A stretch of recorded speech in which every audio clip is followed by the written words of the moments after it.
as women in business, we need to lead by example. We have every opportunity open to us. And sometimes, I know it doesn't always feel that way. Sometimes it feels like we are swimming upstream. We have to fight extra hard for the things that we are trying to achieve. But I am telling you, it can be done. And the way that we are not only going to create success for ourselves, but create success for those that come after us, our sons, our daughters, the descendants that come behind us, is by leading by example. And I'm going to go through 10 different things that are the ways that we need to lead by example. And I think some of these are the most important. As I was building my business, this was something that I was constantly thinking about. I wanted to leave a legacy that allowed me to help people who came behind me to be able to be successful. Help them to grow and do more and be more because of what I had done ahead of them. And sometimes I wasn't proud of things that I did. Sometimes I failed. Sometimes I made mistakes that happened over and over and over again. But it's not about not making mistakes. It's not about not having failures. It's about how you handle those failures. It's about how you handle the bumps in the road that come your way. It's about how you handle when you have successes and the light is shining on you. So the first one is always be learning. Don't ever think that you know enough, you've already learned so much that now, I've got it. Baby, I don't need it. I am good. I know exactly what I need to be doing. I have been doing this for years. I can do this by rote. Well, I'll tell you what, as I built my first business that went massive, became $1 billion business, it got to a point where I could do it by rote. I could do it in my sleep. I was teaching and training all over the world, and it took me to over 50, 60 countries around the world. I was training people all over the world. I was teaching them about their health and the product, and I was teaching them how to build a business. I was doing 2 completely separate types of trainings and was invited to do those all over the world. And yet, I needed to keep learning, because every time I would learn, I would start to realize all the things I didn't know. And what's interesting about being educated and really learning and knowing the topic that you are trying to teach, or the ways in which you're trying to lead, the ways that you want to grow your business, the better you become at learning those skills, the more you realize how much you don't know. There is so much we don't know, but it becomes more exciting, because the more you learn, the more you know how to learn. You learn how to learn. You learn how to learn faster. You learn how to learn better. You learn how to apply it quicker. So what happens is you end up with another skill that you hadn't even intended, and it's called learning. So always be learning. And I remember when it became rote and I could say it in my sleep, and I was not only teaching those classes, I was doing those trainings, but now I was having to break down how I taught that. Why do I get excited every class when I'm teaching this part? I would teach how to close sales. And I remember there's a certain point in the class where I would say the exact same thing every time. Not because I had planned to say the exact same thing every time, but because what would happen is when I was new, I would teach and I would say something and it would fall flat. And I was thinking it was going to be amazing and awesome, but because it would fall flat, I realized, okay, maybe that one didn't work very well. Or sometimes I'd have an audience, sometimes I'd have massive audiences, and you can feel the vibes from the audience. And I would be teaching and everybody would laugh. And then the next time I'm training somewhere else, I thought, well, I'm doing that again because that worked really well. And so I would try that line or that piece of the training, and it didn't work. And it depended on the culture, and it depended on the type of people I was teaching. Sometimes it depended on the gender. And so what would happen over time as I started learning what works and what doesn't work. It's just like a comedian. He doesn't come onto a stage and have a half hour of hugely funny jokes and he's just amazing and he just accidentally happened to be really good. What happened was he went and did a gig. And during the gig, he did a bunch of jokes, and then he realized which ones went over really well. And little by little, he perfected the jokes. So sometimes I would say something in a class, and people loved it, and then I would add a little piece at the end, and that kind of cooled it off a little bit. It didn't feel as great. And I cared about the people, and I cared about reaching them and reaching what their needs were and helping them. And so because I kept caring about that, every time I would teach, I would do the same. I would learn new things, but there were certain things you realize, oh, wow, I'm keeping that one. So it gets to a point where your entire presentation, I could go to Taiwan and do 3 days of full-on training, and literally it was almost memorized word for word, not because I tried to memorize it, but because I had done it so many times. And I knew that after I said this funny thing that made everybody laugh, then right after that is when I could say the really hard thing that they needed to hear that would make them realize I need to look at myself and I can be better. And so the tough and the funny and the love and the compassion, all of those things needed to be a piece of it. And we cannot do that if we're not always learning. I'm still learning. As soon as it got to a point where the people that I had trained in my business are going 100 miles an hour, they don't need me anymore. They are amazing leaders. Well, now guess what? I've started other businesses because I'm learning, and I realize other ways that I can help people, other ways that I can be a benefit, other ways that I can add value to the marketplace. So the second thing is be ethical with others. I don't care if it's the rules. I don't care if you have to or you don't have to. I don't care if it's against the law or not against the law. Some people will say, well, I did that, but it's not illegal. It's not against the law. Well, I don't care if it's against the law. If it's unethical, don't do it. Be the kind of leader that you are ethical no matter what the rules are. You care about other people, you care about what's true and what isn't true, and you care about healthy boundaries, and you care about doing the right thing. I would have people come to me in business setting. They would look at their business situation, and there were things that were unethical happening in their business. But if they jumped in and stopped the unethical behavior, then it would benefit their business and they would actually make more money because of the way the structure worked. And so they didn't want to. But if there was somewhere in their business where they could look at the situation and say, oh, that is unethical and I'm not going to benefit. In fact, it's actually going to hurt me to enforce this and to not tolerate it and make the changes that need to be made. Then they would go and do it. And this is not what I teach. I teach, you know what? You do what's ethical, whether it's going to benefit you or it doesn't benefit you.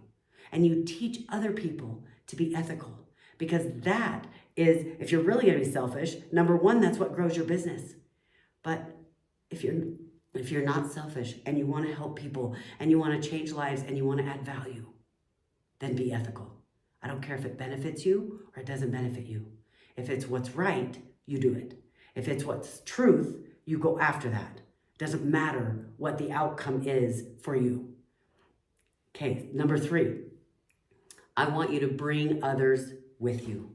This is not, I'm going to grow and I'm going to be successful and look at me, here I am, I'm up here and you guys are down there. Isn't this awesome? And someday maybe you can try to be like me, but guess what? I keep rising above, so you're never going to catch me. Now, let's be honest. Even if we are someone who cares about other people, we are human. And we have some of those feelings and those thoughts. And sometimes when it gets really hard and we're thinking, you know what? I tried so hard. I have worked my rear end off. I have done all these things. And you want to know what? Now you're going to come in and you're going to just act like, okay, be careful about that attitude. I understand it. Feel the feelings, experience the feelings, and then pick out the truth of the situation so that you can move on in adding value. You can move on in becoming who you need to become. You need to bring others with you. You need to help value their self-worth. You need to help value their success, and you need to help bring them up with you. It's not your job to make them successful. Now, don't make mistakes about what I'm talking about. It's not your job to make them successful. They need to do their work, but you are happy when they succeed. You don't need to keep being the one that's the boss, the one in charge. I would not have been able to start other businesses if I was so worried about my leaders that I had trained in my business. They're getting a little too big. Maybe they might even be surpassing me. What are we gonna do about that? No, celebrate it. Celebrate their successes. Because guess what? It adds value to what I gave to the marketplace. And it actually increases my bottom line. So knock it off and just be grateful and be happy for them. Be glad that you're bringing them with you. The fourth thing is I want you to share information and resources with others. Now, obviously, there are sometimes private patented information that is your private recipe for your bakery, or it's your secret sauce for how your team creates success in investment, or whatever it is. There are sometimes proprietary pieces of information. That's not what I'm talking about. I'm talking about, in general, we all are working toward the same goal: to be successful, to add value to the marketplace, to bring the best product we can to the people we serve. And there are so many ways we can help each other. If we don't hoard our information and act like, yikes, someone else might learn what I'm doing and they might do it before I do. Now, I have an idea for a platform that I believe will be massive. And I haven't seen anyone do it. I've seen different people do it in little pieces of it, and much, much smaller than my idea. And maybe somebody else out there has that idea. But as I've started meeting with different developers and people that could be possible business partners for me, we have them sign a non-disclosure agreement, because of course this will be proprietary.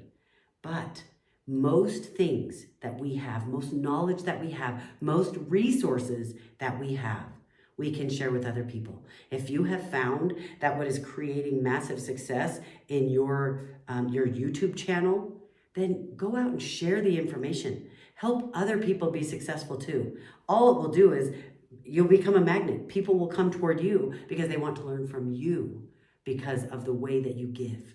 And that's how the world works. The world also works where you can pull it in tight and go, you know what? I am not going to share this because somebody might take my idea. They might actually, do something that I wanted to do and now it's already done. Or the other thing that people think sometimes is they think, well, there's already a company that does that. So, I won't be able to add any value. You will absolutely be able to add value. How many people are out there on the internet teaching women about business? And how, for example, we're talking about leading by example. You look up on the internet articles and YouTube videos and things on Instagram. And I'm telling you right now that you will find thousands and thousands, if not millions, of articles and pieces that people can read and find. But why am I doing this? If it's already out there, why am I doing this? Because I have a different voice. My voice is different than yours. And even if you write a book about the exact same thing that I am talking about, your book will be completely different than mine, because your voice sings to a different drum. And that's a beautiful thing. Now, the fifth thing is I want you to share your power with other people. Don't worry about who gets the credit. There, of course, have healthy boundaries. Now, when I say don't worry about who gets the credit, don't start acting like I'm talking about, oh, well, it doesn't matter. Just let everyone else walk all over you and let them, you gave that idea and you created that project and then other people are taking credit for your work. That is not what I'm talking about, okay? What I'm talking about is healthy boundaries. It's okay to acknowledge that it took 20 people to create this beautiful outcome that you claim is yours. And I'll give you an example of this. I can't even tell you how many people I've worked with who have said to me after they've been successful, they have talked about how I had to do this by myself. I didn't have anybody helping me. I know what they mean, and I have felt that. But let me tell you something. You did not do this by yourself. There were people who motivated you. It might have been a preacher, it might have been a business coach, it might have been a book you read, it might have been an article you read, it might have been a video you watched. But I can tell you right now, you never did all of it by yourself. So don't ever be the person who says that. Find yourself going in the direction where you acknowledge what other people have done. Because we now are standing on the backs of soldiers who fought before us. And I'm talking men and women who have learned things so that we can just take their knowledge and add on to it. I'm talking about women who helped us get the vote, suffragettes. And I know people are listening from all over the world. There are women in your culture, women in my culture, who have risen above and let us stand on their shoulders. So don't ever say, I did it by myself. I had to do it by myself. Nobody helped me. Because I'll tell you right now, there was a time when I did feel that way. I thought, wow, I had to figure this out. I did this on my own. I had to figure, and I'm thinking these things. And then I started realizing how many books I've read on business. How many people have written a book. They've lived an entire life learning what they now know, and they wrote a book about it so they could leave a legacy. And I'll tell you right now that I never would have gained that knowledge if they had not sacrificed their entire life to get that knowledge. So let's not pretend like we did it by ourselves, because we didn't, ladies, okay? So number 6, motivate other people. As you go, your life, your story should motivate other people. If you find yourself posting or sharing information that brings people down, stop it. Stop it right now, because we do not need to do that. And I'll tell you what, I have had hard things in my life, really hard things. Let me tell when you know when it's time to share it. Now, I'm not talking about sharing it with your private friends, the small group of friends that help you get through those hard things. But if you're sharing it with everybody, sharing it with 10 people, I'm sorry, we got to talk about this, okay? Because what needs to happen is you share after you have learned something that you can teach. So if you're going through a divorce, you can wait till the end of the divorce. You can do it at the beginning, but don't share about your story. If all you're going to do is gripe, complain about men, whine about whatever problems, you might feel those things, and we have a right to, we can whine anytime we want. We can whine, we can cry, we can grieve. We have a right to do those things. And I hope that you take time to do those things and grieve in a healthy way, as long as it's healthy for the situation that you're in. Take that time. But I do not want you pulling others down because you are having a hard time. That's when you look to the people you admire so that you can find things that will lift you up and help get you out of the struggle you're in. The next thing is number 7. I want you to stop complaining, ladies. Stop complaining. Now, again, I'm not talking about the times when you need to vent with your friend or the people that you trust. If you're venting with 50 people, okay, we got to talk about this, because that is not going to lift you. And you are not going to be able to lead by example. You will not create success by doing that. So now when I say stop complaining, I want to talk about a couple of different things, because I want to be very clear that women have had a hard road. We have had a very difficult road. And we have had times where we are pushed down, not allowed to shine. But you want to know what? Stop griping about it, because everybody has had hard times. Everybody. I have a friend who I admire very much. He's black. Now, before you get all riled because I said he's black, he says that's what I want to be called. Don't tell me, this is what he says, don't tell me that I can't be called black. That's what I am. That's what I want to be called. So guess what? I care what he feels, and that's what I call him. When he talks about the African Americans and how their ideas were squashed, how they were in slavery, and all the horrible things they went through, he doesn't undermine that at all. He acknowledges it. It is absolutely true. But he teaches other people who are African American, do not complain about it. Do not let that hold you back. Doesn't mean you don't grieve. Doesn't mean you don't experience the pain. Doesn't mean that we hide the truth, because we need to make sure that never happens again. And he has been my mentor, and he helped me learn. We don't need to do that as women. We don't need to complain. We don't need to whine about what has happened. We acknowledge it. It is true. I've experienced that attitude from some men in the last year, okay? So it is absolutely real. But the difference is I'm not going to dwell on it. I'm not going to dwell on it, and I am not going to let it hold me back, and I am not going to let it make me angry or bitter or hate someone else, because I'm just not going to let it bring me down. I am so grateful for what he taught me, because it has changed my life. And he made me realize also that I need to speak up about it as a woman in business, because there are certain things that I can say that if a man said those things about women in business, he would be flayed alive. I can say it because I'm a woman, but people would be offended if a man said it.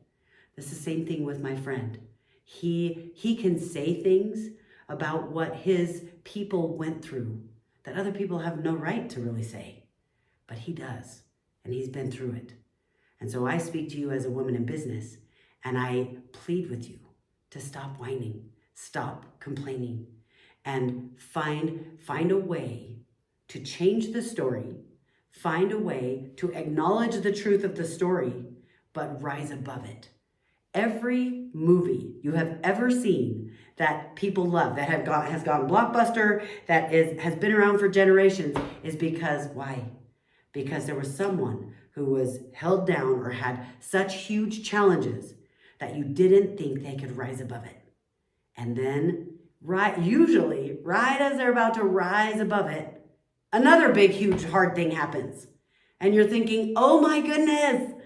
And then at the end, they not only learn and have grown, they not only get out of the challenging situation and overcome the challenging situation, but more importantly, they have changed.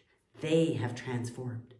It's time for us to transform and use the women who have come before us as the stepping stools that they intended to be, and stop complaining and whining.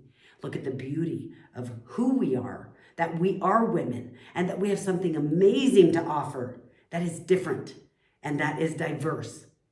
We are a powerhouse, ladies. So let's do this, okay? Number 8 is I want you to embrace the diversity of others. Now, I'm talking about different races, different cultures, but I'm also talking about even those of us who feel like we're more similar. For example, women. We put ourselves in this category of women. Or some people will say, okay, we are Buddhist women, we are Christian women, we are women in this type of business field. We tend to categorize, which the world is telling us lately that that's a horrible thing. It's actually a beautiful thing. But what we want to do is first emphasize the similarities. Emphasize the ways that we are alike. We all have certain feelings that we understand. We all care about others. We all want to add value. We all want to become better. So look at those similarities rather than the differences first. But notice the differences. It's beautiful. Can you imagine if we look outside and we try to pretend like all the trees look exactly the same? Well, they're trees, so quit acting like they're different types of trees. Let's not pretend like that's not a beautiful thing. Because guess what it does?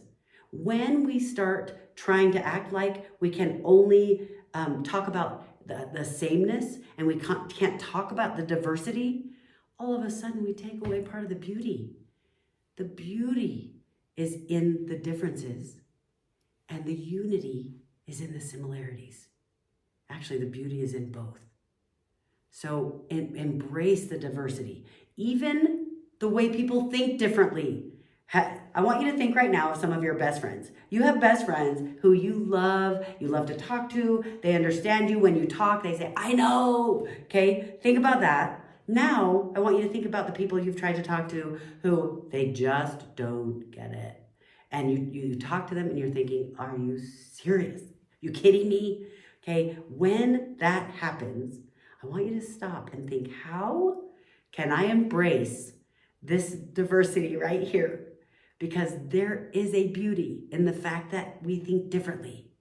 That is why we can create a massive business that has the business that I've worked in for, 17 years, that is all over the world, has millions of people either working in the business or buying from our business. Millions. And none of us are the same. We're from countries all over the world. Even those of us who feel like we think alike, we bring different pieces of ideas to the table.